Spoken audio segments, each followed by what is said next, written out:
The Diecast International Builders have invited the community to participate in Summer Rose's Love Boat Invitational. Any boat from any manufacturer. I had this hydroplane from Golden Wheel Diecast. I've never heard of Golden Wheel Diecast before finding this casting in basically a box of junk I bought. And I thought I'd give this one a go for this invitational and try customizing it. As it turns out, there's very little diecast in this Golden Wheel Diecast. As I'm taking it apart, I'm realizing, well, it's heavy, but the top is plastic and the bottom is plastic. So I'm trying to figure out what's going on. It's held together with screws, and it's kind of a snug fit the way the top and bottom plastic pieces fit together. And there you see why it's heavy. It has this chunk of metal inside of it. Obviously, some kid must have played with this in the bathtub or something, because that chunk's pretty well rusted. But the rest of this thing, other than the axles, is all plastic. So I still went with it. And some parts, like you see here, the engine and basically the canopy or cockpit section under the canopy, were kind of tough to get out. It wedged together in there. It's a press fit. And same with the canopy part. It just, there was one pin basically holding it in place, and it hooked on the back half of the canopy.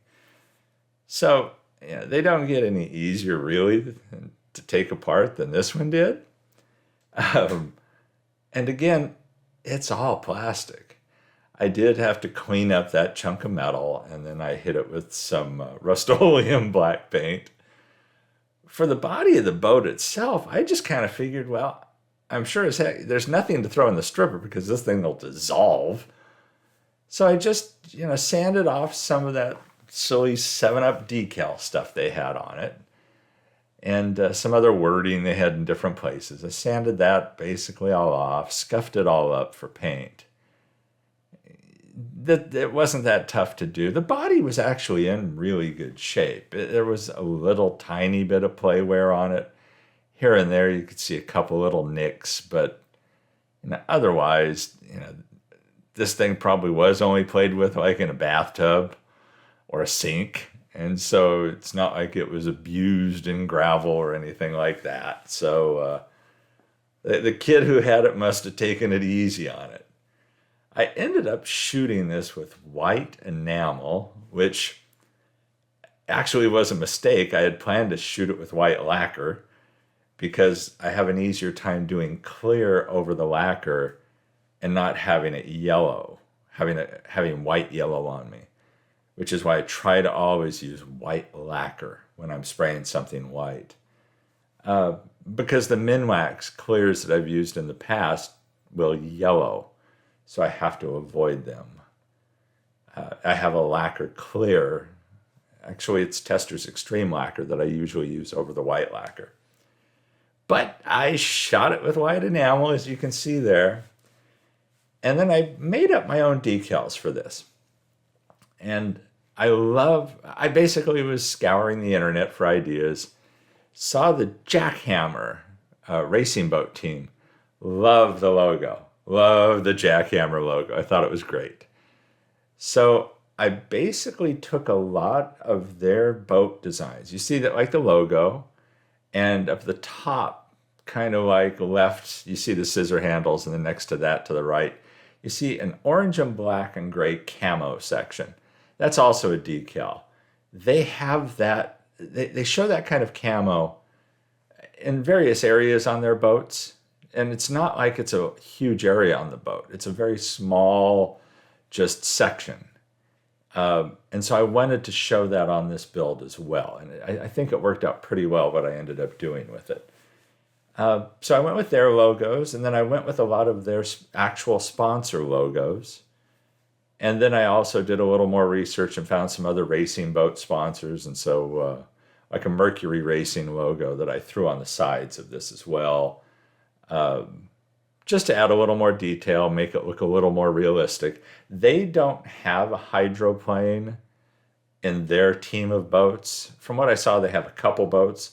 they do not have a hydroplane. So I kind of took some liberties with this one and thought, well, this would be the hydroplane they would have if they had a hydroplane. Now, putting the camo strip here at the back, I really like this, and it makes me want to do more camo decals in the future. This worked out surprisingly well. I wasn't expecting it to work as well as it did, and it makes me curious what else I could do with camo decals. So don't be too shocked if you see a lot of that in the future. But that really is all there was to doing on the body. You know, it was shot it white, threw some decals on it. Sprayed the bottom half of the boat gray. So here I shot the engine and canopy or cockpit section with black enamel, is what this ended up being. And then I used the Tamiya weathering powders to give some detail to the engine section.